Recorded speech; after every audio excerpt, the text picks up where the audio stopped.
Right, Shalom, Shalom. First, I'd like to give all praises unto Yahweh, Ba'ashem Yahushai, Waharaka Kodash, and double honors unto the apostles and elders of Great Millstone. I honor you brothers out there in the highways and the byways teaching this word in all sincerity and in truth. And I'm going to start off with a disclaimer. We here at Great Millstone do not condone or encourage or promote that a man should force himself upon a woman. All right, because that is a crime guaranteed in whatever constituency you are living in, and you're gonna go jail and or probably have her family members looking to gut you like a fish. So no matter which way you slice it, it's not wise and it's not something you should be doing. What you should be doing is mortifying your members and studying these scriptures and preparing yourself for the kingdom of heaven.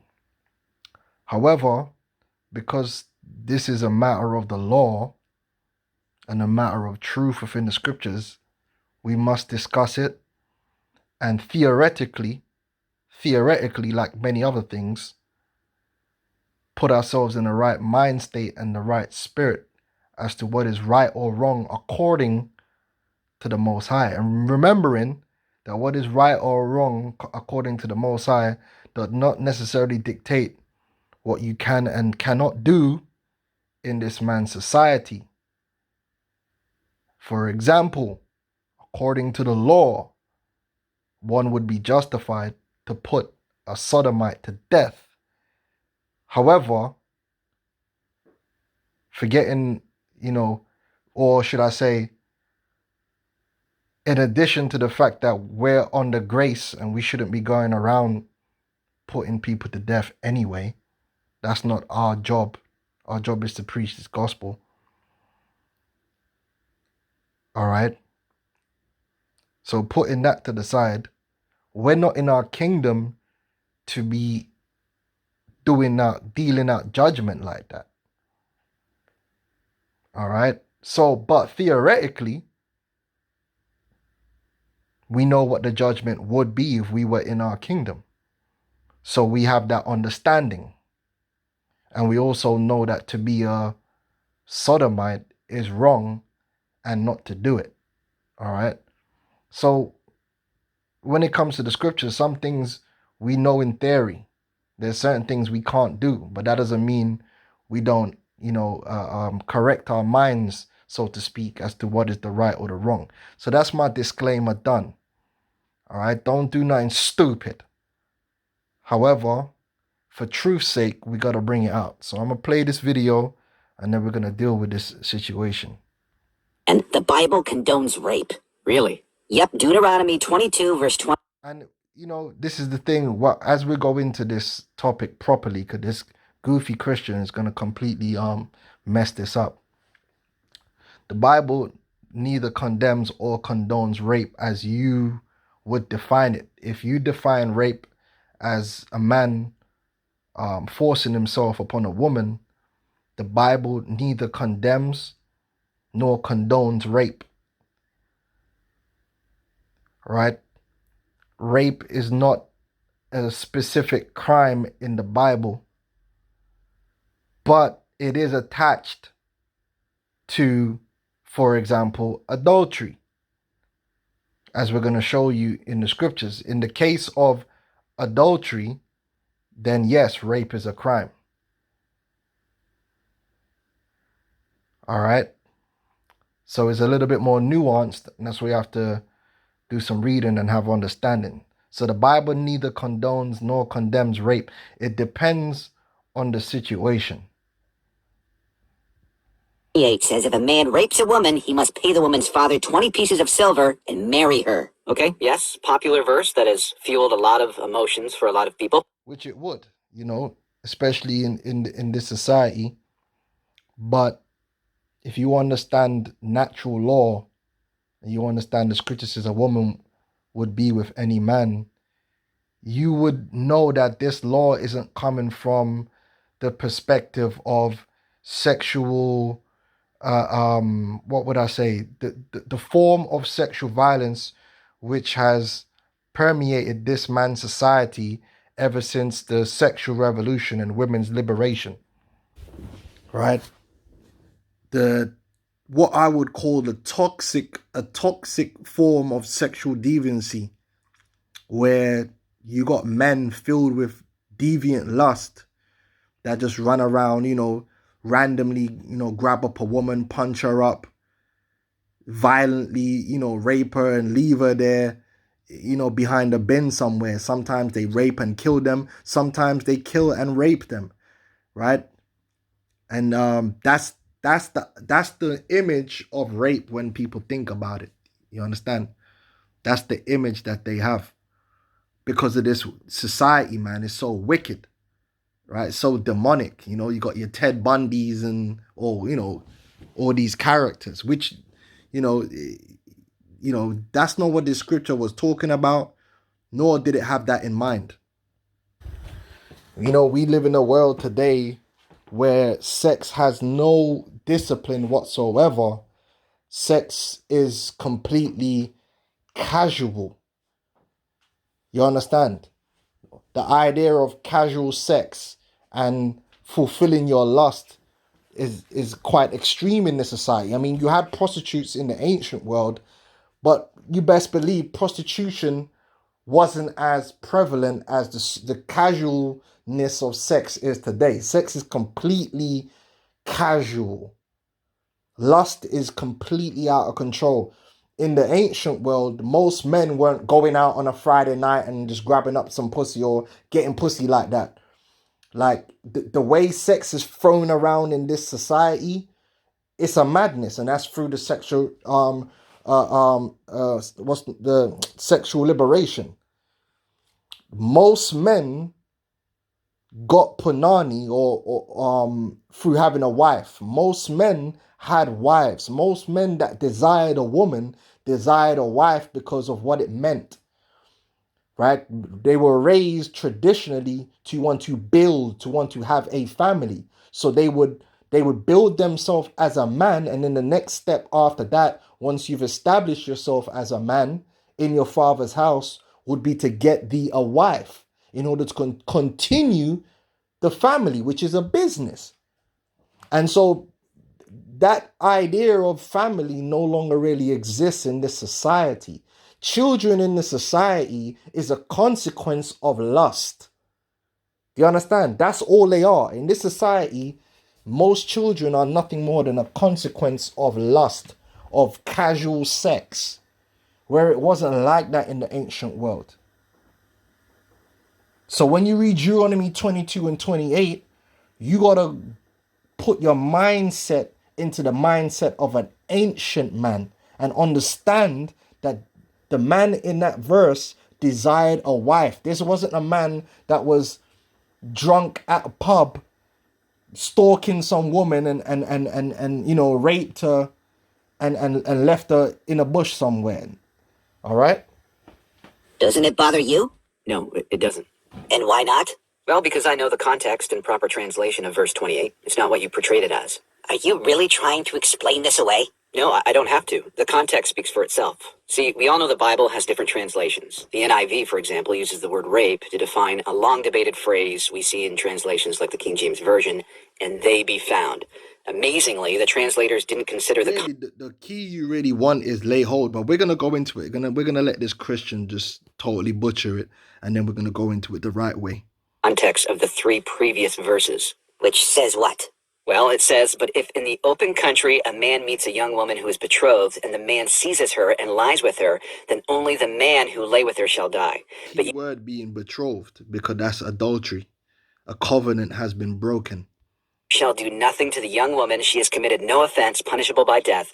For this case is like that of a man attacking and murdering his neighbor, because he met her in the open country, and though the betrothed young woman cried for punishing rapists with the death, clearly condemning let's carry rape and punishing rapists with the death penalty. No, it's condemning adultery, which happened by rape, and giving the added detail that the woman if it happened in this in the countryside, wouldn't be guilty because obviously she was forced. She wasn't in transgression. That's what it's talking about. It's not the rape itself that's being condemned here. It's at the fact that it's adultery. Oh, wait. This translation of "and they be found" in verse 28. Right, whatever. Okay, so let's get these scriptures ourselves and we're gonna go through it.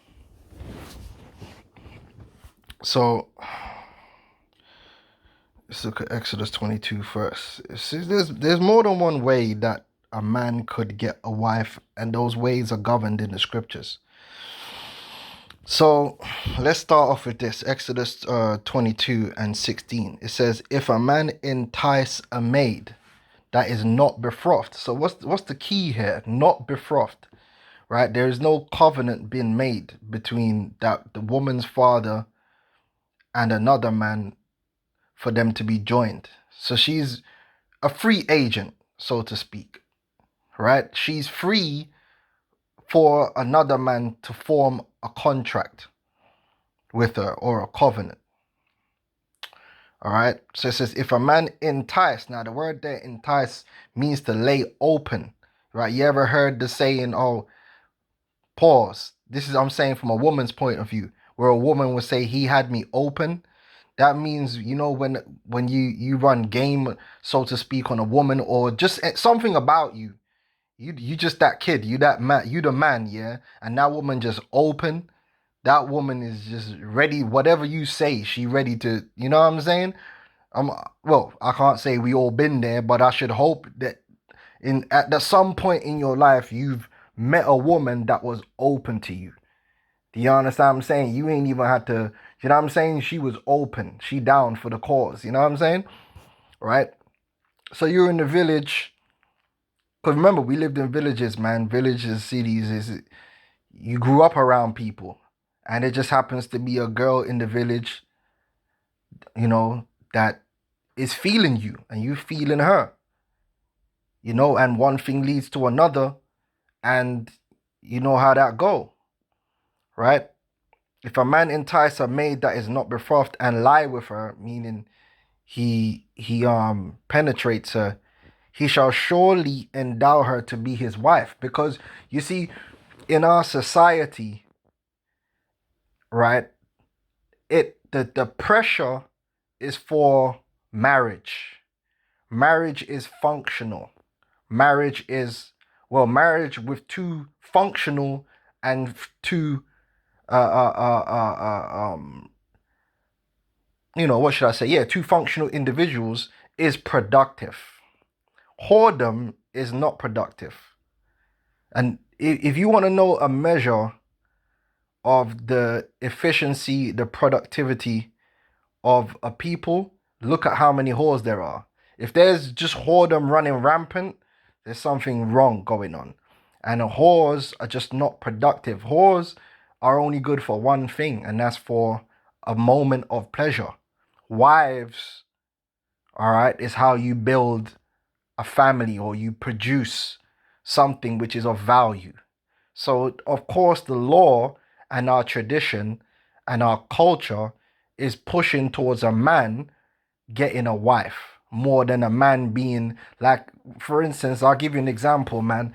The Benjaminite culture on the islands, one of the reasons why the tribe of Benjamin is so fucked up is we got this culture where to be a man, you basically have to conquer as many women as possible and breed a whole bunch of women all over the place.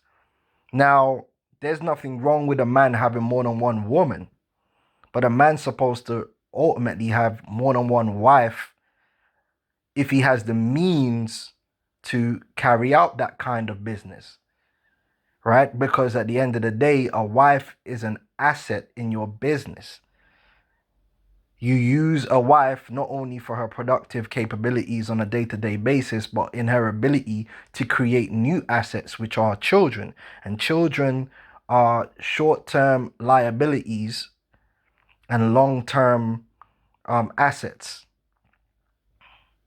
right? And whether they are a long-term asset has a lot to do with you, and it has a lot to do with the wife that you choose. Now, if you're in a situation where your business can only support one wife, it's not expedient for you to expand. It's just like with any business. If you got one premises, you got to lock down that one premises first before you go trying to expand. It's business. A lot of niggas is overdoing themselves, man. And they end up with kids here, there, and everywhere. And the kids ain't even got no input from their father. They're just with their mother all the damn time. So they got father issues. And the only thing the sons learn about their father is that their father have a bag of gal, and they grow up and do the exact same thing. I know because I come from them situations. I've seen them in my own family, and I've seen how it destroys the children as they're growing up because they really ain't got a dad. Daddy's busy out there being a gallus. And that whole playboy gallus thing is not functional. It's just nothing more than a slave breeder. So yeah, you can have more than one woman. But that can also become toxic if you don't do it with wisdom and understanding. All right. So people were more minded, going back to what I'm trying to say, right? People were minded in terms of the pressure was there on a man to get a wife. You understand? Right? The pressure was on your daughter to become a wife, not for your daughter to be a whore. There's no honor, there's no value in whores. Now, we're in this society, what they do is they artificially got these whores on pedestals and people are valuing whores. There is no value in a whore. Do you want to know why there's no value in a whore? Because a whore cannot functionally produce children that are any fucking good. Because she's damaged fucking goods. If you wanna produce functional, healthy children, you do that with wives and women who meet the standard of a wife, not a whore. Children of whores, to the most part, and there are exceptions, if you look at it statistically, if your mom's a slut, if your mom's promiscuous, they don't fucking turn out right, do they? Yeah? It's just not productive. It's not the standard that we want to promote. So that's why the law is saying here, listen, if you're going to do that, if you're in the village and you're going to entice this girl, you better be for marriage. Not just because you wanted to knock one out, because yeah, you've knocked one out, but then what now? You've got a woman who could have been a perfectly good wife is now damaged goods just because you wanted to bust a nut. Nah, you shall surely endow her to be his wife. There's a saying they used to have, you make an honest woman out of her. Yeah? If her father utterly refused to give her onto him, because there might be some kind of social issue where the father's like, listen, I don't want you nothing to do with my family, which can happen. He shall pay money according to the dowry of virgins. He gonna have to pay the father the money that the father would have got anyway. Because now it's gonna be difficult for him to actually marry his daughter because she's damaged goods. It's gonna be difficult for her to marry her off to another man, and even then, it's gonna be even more difficult for him to get a dowry. If she gonna marry, it's gonna be for free more than it's on discount. He might have to pay a man to marry her. You understand what I'm saying? So that's why the law is saying that, listen, even if he don't marry her, he gotta pay the dowry, man. All right. So that's that. You can run game on a woman, or the woman can like you, blah blah blah, all that business there. The other way, obviously, is a betrothal, which is pre-organized between the mother and father. I'm sure I don't have to go into that, but that's the other way that you could get married. If you look at Jacob and Rebecca, if you look at Isaac, sorry, Jacob and Rachel and Leah, they were betrothals. They were organized beforehand. And then you got the situation with Isaac and Rebecca, and that even shows you that while the family, the parents, the mother and the father, beginning with the father, have the final say on who a daughter marries, you can give the daughter a choice, because even in the situation with Rebecca, they gave the daughter a choice. So that this is what I mean about when it comes to the scriptures, man. People gotta stop being so fucking emotional and always like everything's gonna have to be to the worst case scenario you could possibly fucking think of, and or you wanna put yourself on others. If you want to give your daughter a choice of the man that she marries, that there's nothing in the law that says that you can't do that. But the fact of the matter is that as the father, you have the final authority and you can make her marry a man. You understand what I'm saying? Because you have that authority. People need to grow the fuck up. But anyway, excuse my language. Maybe I shouldn't, that's Salaki, I apologize for my expletives, because it's not profanity, because there's nothing unholy about what I just said. It's an expletive. Look up the meaning of that word. That's more accurate. Okay, so let's jump straight to the rape thing. And we're gonna get series.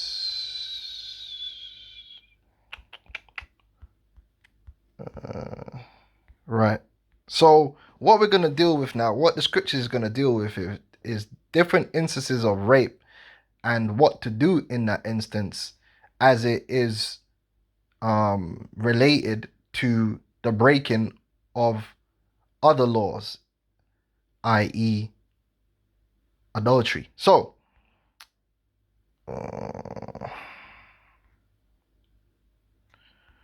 yeah, okay.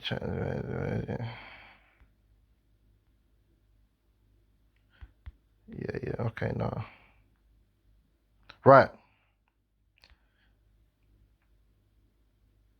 Right, Deuteronomy 22 and 23 says, if a damsel that is a virgin be betrothed unto her husband. So in this situation, she's contracted out to another man by covenant. And you see, covenants are important. You have to live in a world where people keep their word and keep their covenants. Otherwise, there's no trust. You need covenants. It is extremely important that covenants are kept. Okay, so a betrothal is a covenant, right? So this woman is a virgin, but she's already taken. And in the ancient world, your dress would signify that. So you would know. All right. The married women, betrothed women dressed different to women who were not betrothed, and virgins dressed different, so on and so forth, right? Because this is important information. Right. So if a damsel that is a virgin be betrothed unto a husband, and a man find her in the city and lie with her, right? Then ye shall bring them both out unto the gate of that city, and ye shall stone them with stones that they die. Now, why is that? Because that's adultery. Now, how do you know it's not rape? Because they were in the city, it's a populated area. And so, how did it get to a situation where that man was alone with that woman if she didn't willingly go with him? You understand? Because it ain't like now. Like women, if women were out in public, they were out in public. Like, how did they get to a what do you think they had sex in the middle of the fucking, excuse me, in the middle of the square? No, they had to have gone off somewhere privately. How did that happen? Because if he grabbed her up from a public place, man's cousin there, a brother there, somebody gonna see, hey, what's going on there? What you thinking the angel? Where you could just grab up women off the street in the village or the city, and man would be like, it's cool, you're just gonna rape her. Nah, Rasta. You dumb. That's just stupid, man. Think about it in reality. You're in an ancient city and you took your sister to the market, yeah? You're there. When you turn up to the market, bare cousins, brethren. Are you mad? There's bare cousins. Damn near half the people there are related to you, and the next brother just comes in and grabs your sister and tries to roll off with her. You think that would have went down? Yeah, bro. A lot of you people need to live in the realm of reality. No. So obviously, if she's gone off, right, then she's agreed to this, what's going on. She knows she's betrothed. She ain't an idiot. So she slid off to do the dirty, right? Because she cried not. Being in the city, and the man, because he have humbled his neighbor's wife, because it's considered that you've broken that covenant. It's adultery. Even though that other man hadn't consummated the marriage, a covenant had been agreed. so thou shalt put away evil from among you, okay? But if a man find a betrothed damsel in the field, so you out in the field now, she out there for whatever reason, she in no man's land, unprotected, right? Which is rare, but it could happen. You know, it's rare, but it could happen. Now, the reason why these women are getting attacked so much, if you go and watch that Ted Bundy documentary, they tell you that it was women's liberation that put women in situations where they were unprotected.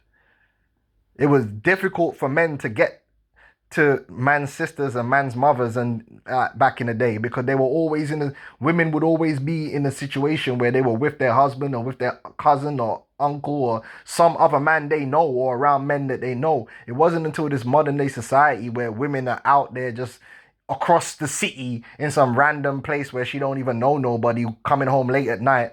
That's when these predators were able to have fun. That's a new thing, really, that is so prevalent. And again, you could thank women's liberation for that. Um, and the man forced her, right, and lie with her, and there'll be evidence of this, because she gonna put up a fight because she married, innit? She knows that it comes with stoning, so she gonna put up a fight. So he gonna have to. You gonna definitely see evidence of a struggle. You're gonna see cuts and bruises, and yeah, Punani gonna be broke up and all that business there. You understand? Because obviously she knows, innit? Then the man only that lay with her shall die. Now he gonna die. Now is he dying because he penetrated her? No, he's dying because he penetrated her and she was betrothed. Yeah? So it's adultery. But unto the damsel thou shalt do nothing. You can't hold that woman guilty of adultery because the man forced it upon her, Rasta. Or you want, that would be unrighteousness, wouldn't it? Yeah? Just because she's a woman, oh yeah, she's wicked. Yeah, but you gotta judge with understanding and fairness, man. But unto the damsel thou shalt do nothing. There is in the damsel no sin worthy of death. Why is he even considering there's no sin in the damsel? Because it's adultery here, and if she didn't agree to it, then how are you gonna say, come on? For as when a man rises against his neighbor and slayeth him, even so is his matter. Yeah, that other guy, he's the aggressor, he's the attacker, and he violated and committed adultery. So that's that, man. Man, and more than you going, yo, the man are gonna deal with him. Wait, a way star, man, rape a man's wife like that. Listen, man, are gonna deal with you differently. So you better run and never be found. Said, for he found her in the field, and the betrothed damsel cried, and there was none to save her. Right? Now we're gonna get to this now. If a man find a damsel that is a virgin which is not betrothed. So in this situation, there's a virgin, right? A woman, and she's not been betrothed. There's no covenant that her father or uncle or whoever the man that's in the patriarchy above her in authority has made a covenant with another man for her hand in marriage, right? And she a virgin, which is not betrothed, and lay hold on her, meaning he sees her, he take her, right, back to his lair or back to his hut or whatever. She coming home to my little hut. Yo, that's a big tune. Yeah, uncapped boy, big tune. Anyway, and lie with her, right? So they have sex. It don't matter which way. Listen, they just have sex. He seized her, took her, and then they had sex. You man can add in whatever you want to add to that, but they had sex, okay? And they be found because man are gonna have to find her because man took her. Usually for a month, man would take her and you know do the thing, because you see the reason he's doing that is because now the father's got to say to himself, well, boy, man's already humbled her in. She's basically going to be attached to this man now because man had dealt with her, and she could be pregnant. That's where you get the whole honeymoon from. Honeymoon, right? A moon, because once a man's been dealing with a woman for a whole month, she could be pregnant. A moon, yeah? So he says, and they be found. So once they find out, yo, where's my daughter at, man? Yo, Yo, where's my daughter? You know, man's gonna be emotional and pissed, as you would be. All right, but you can't allow emotions to control your judgment. Then the man that lay with her shall give unto the damsel's father 50 shekels of silver, which is a dowry, right? And it's a set dowry at that, so you can't even negotiate. You're gonna pay for, because the man has to be. Not only does man have to be compensated for the fact that, yeah, you've taken his daughter, he has to be compensated for the fact that you've given him like no choice, and the way you've done it, man, cause man bare stress. Yeah, so you're gonna pay that 50 shekels, right? And she shall be his wife. Because he have humbled her, he may not put her away all his days. Now, what a lot of you goofy people don't understand was that was the purpose of the man taking the woman in the first place. See, again, your idea is this modern day predatory thing. What we're reading here is what's known as bride kidnapping, where a man, out of desperation, because he wants to get a woman, he can't get a woman, or the woman he wants, he can't get, and out of desperation and desire, filled with passion, you know, he takes her. But he takes her because he wants her to be his wife, not because he just want to get a piece of punani and then that's that. No, he wants her to be his wife. What they call it, lawfully wedded wife. That's the part that people don't understand. So let's read the history, man, because these men don't know what's going on. And also, don't make me have to bring out all the laws on getting a concubine in war. That's also bride kidnapping. All right? Because you don't make no covenant with the father in war. I mean, look, yo, isn't it, man? Detect that. Yo, you know what I mean? All on to our still, you know what I mean? And then we're going to do that again. We're going to take women of the other nations in the kingdom, you know, and we ain't gonna ask the father nothing, man. We'll detect that, you get me? But anyway, bride kidnapping, also known as marriage by abduction. That's what we're dealing with here. These men want to break it down to rape. What we're actually dealing with is not rape. The Bible is not legislating for rape. The Bible is legislating in this verse for marriage by abduction. All right? Man's just so fixated on this rape thing, man. And it's kind of sick still. It's marriage by abduction. Let me tell you something, yeah. Right? The reality is, man, and I know a lot of you, man, ain't mature enough to understand it, yeah, that every gal get them pum pum press and it hurts. Yeah?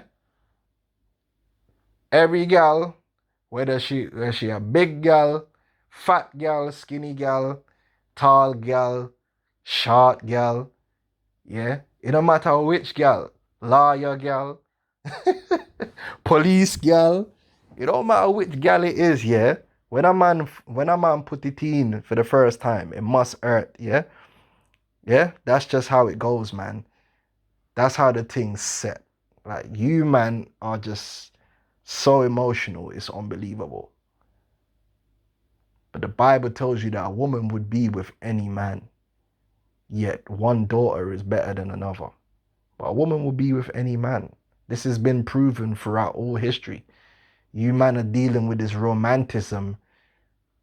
People just get on, man.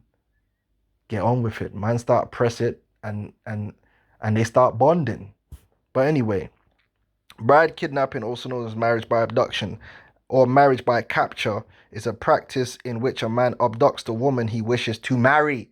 That's what we're reading about in Deuteronomy. We're not just reading about man are, like, you get me, like man are out in the pub and man are just bare horny from a long time, and man, you know, man see a gal sneaking out the back, so man sneak out behind her and, you know, lick a buckle over her head and deal with her wicked, and then just left her there like bleeding and bust up and half dead.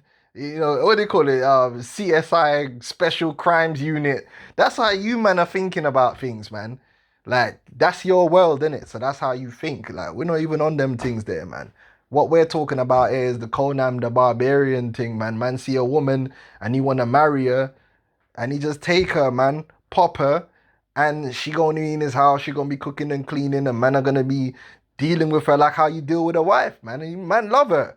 What's wrong with you, man? You man are some pussies, man. You know what I mean? Like the man's gonna love his woman, you know. That's why he wanted her. Yo, listen. Listen, you know when you say something about you emotional characters, man. The best man a woman's gonna have is a man that willing to he want her for real. It's better than being with a man that was forced to be with you and he don't really want you. Which one you think is worse for you little you little emotional pussies out there? Yeah? Which one you think is worse for a woman? Being with a man that really want her, because you know a woman love when a man desire her, yeah, or being with a man and he ain't really on it, man. It was like a political thing and he don't really rate her. Like, which one you think is better? Which one is in a better position? Fools. But anyway, that's why you listen, man. Stop getting so emotional, man. It is what it is, man. If the Lord will make everything right, man. Yeah. Anyway, said bride kidnapping has been practiced around the world and throughout prehistory and history among peoples as diverse as the Hmong in Southeast Asia, African tribes, the Tetzal in Mexico, the Romanian Europe. Bride kidnapping still occurs in various parts of the world, but it's most common in the Caucasus and Central Asia. In most nations, bride kidnapping is considered a sex crime because of the implied element of rape rather than a valid form of marriage, right? But we just seen that in in the Bible, it's a valid form of marriage. Some types of it may also be seen as falling along the continuum between forced marriage and arranged marriage, which we had both of those, right? We had forced marriages and we had arranged marriages, betrothals, all right? You man are already crying now.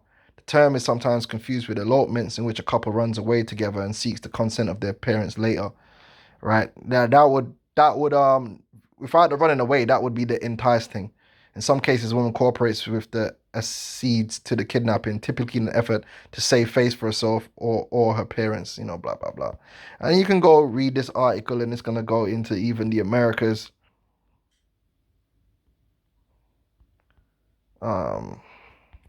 Mexico tells you when man would take the woman and then go. It says that in the Tetzal tradition, a girl is kidnapped by the groom, possibly in concert with his friends. She is generally taken to the mountains and raped, and the abductor and his future bride often then stay with a relative until the bride's father. And while they're there, they're comforting her, right? Until the bride's father's anger is reported to have subsided. At that point, the abductor will return to the bride's house to negotiate a bride price, bringing with him the bride and traditional gifts such as rum.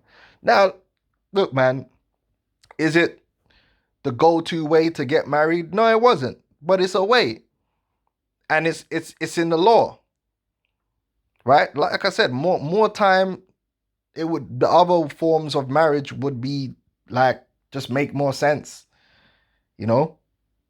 But there's situations where this might happen, man, and you got to know how to deal with it the right way and not act like a complete fool. So we're not gonna run from it. Why would we need to run from it? We don't need to run from it. They ain't ashamed of the scriptures or the righteousness of the Most High. Fuck these people. Listen, if you don't agree with it, fuck you, man. It's in the kingdom of heaven. It's not gonna matter like what if you agree or not. It is what it is. We're gonna be in authority. The righteousness of the Most High is gonna be reigning in the earth, man. You fuck what your little emotions and all that shit, man. And a lot of you, if you got a problem with it, like you need to pray to the Most High, but accept it. It's okay to feel a way about it. You're in the flesh. You have emotions. What's not okay is to try and change the scriptures or try and go against it. Just accept like that's what it is. But I don't feel it doesn't make me feel good. But that's what it is, and have faith that the Lord will take that away in due time. Because obviously you're coming from the world, man. So you got them conformities, innit? Right? But you're supposed to be renewing your mind. But you're gonna get emotional about a lot of things, You just get over it, man. Fuck. Listen, man, you're gonna be having slaves and beating people and taking off heads. It's what it is, man. So, so for some man, that's a bit much, innit? But hey, faith, innit? Romans 12:2 says, and be not conformed to this world. Like this world has its own set of so-called values, which are not values of all, has this lack of values and traditions and that. That's this world. We have our own, man.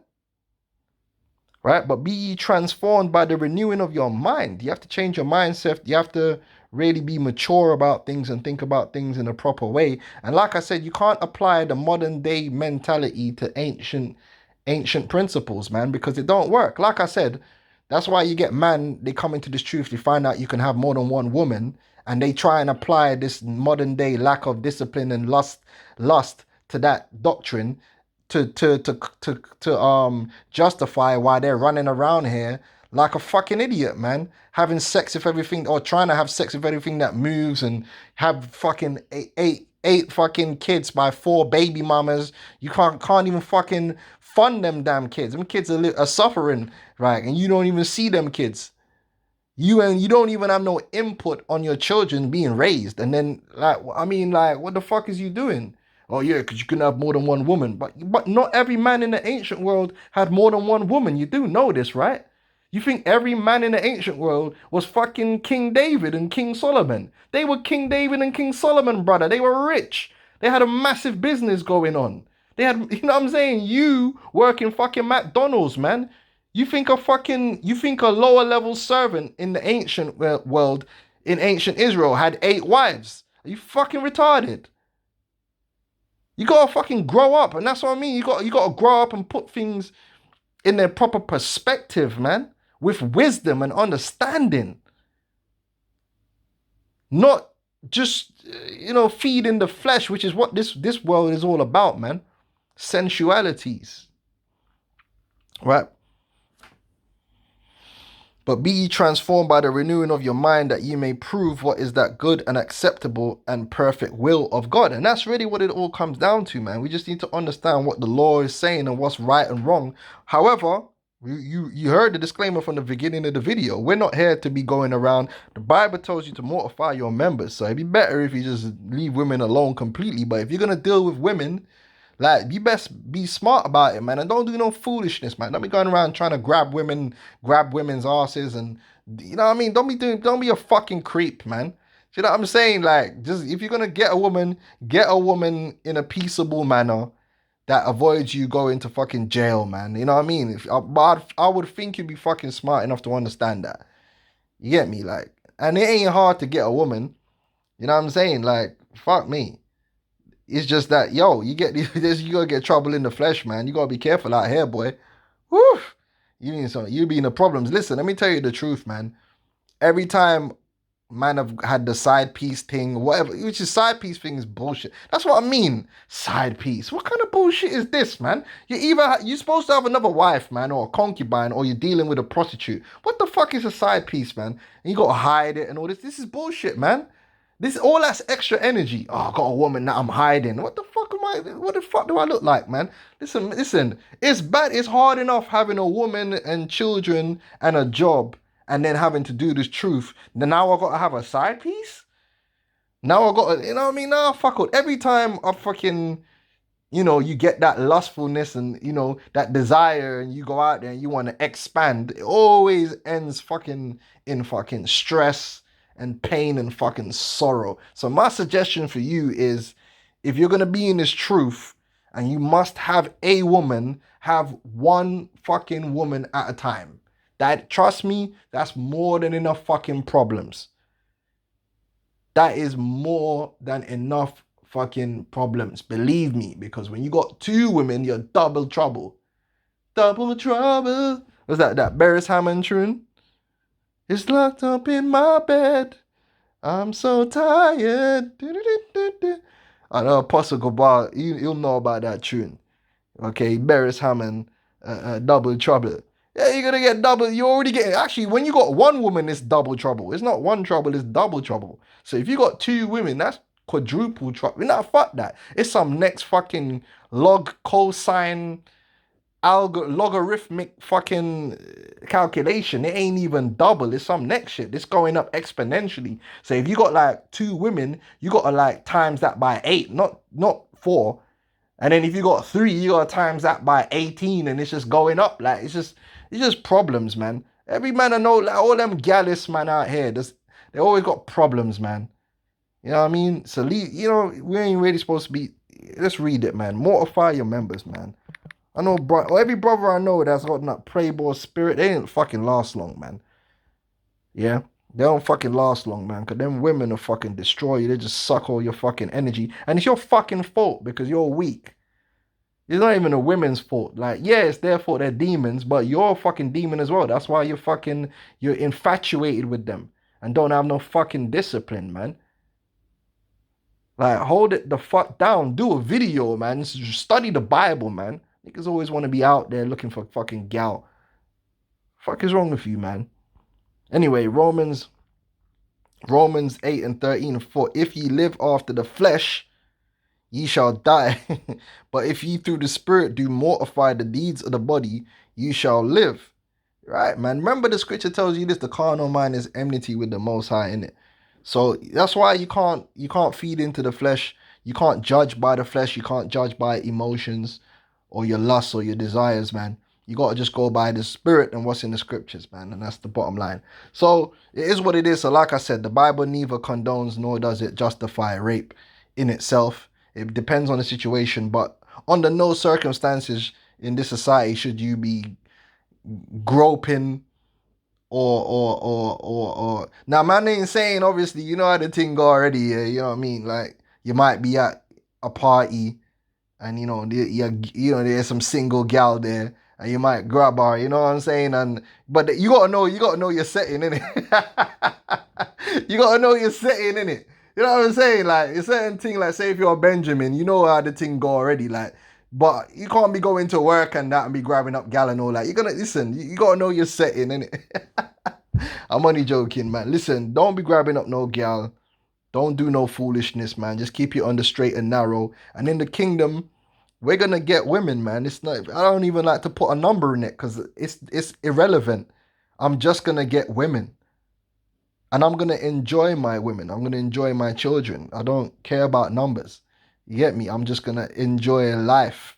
So I just wrote. We're gonna get women. I know I'm gonna have more than one through the Spirit, Lord willing.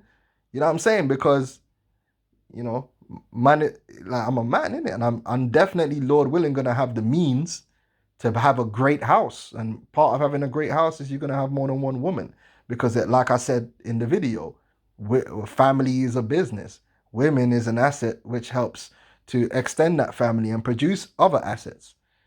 Yeah, so we're gonna be doing all that. Yeah, so just wait for the kingdom, man, and don't try and be an idiot, you know? Don't get yourself in trouble. So with that, I'm gonna say shalom.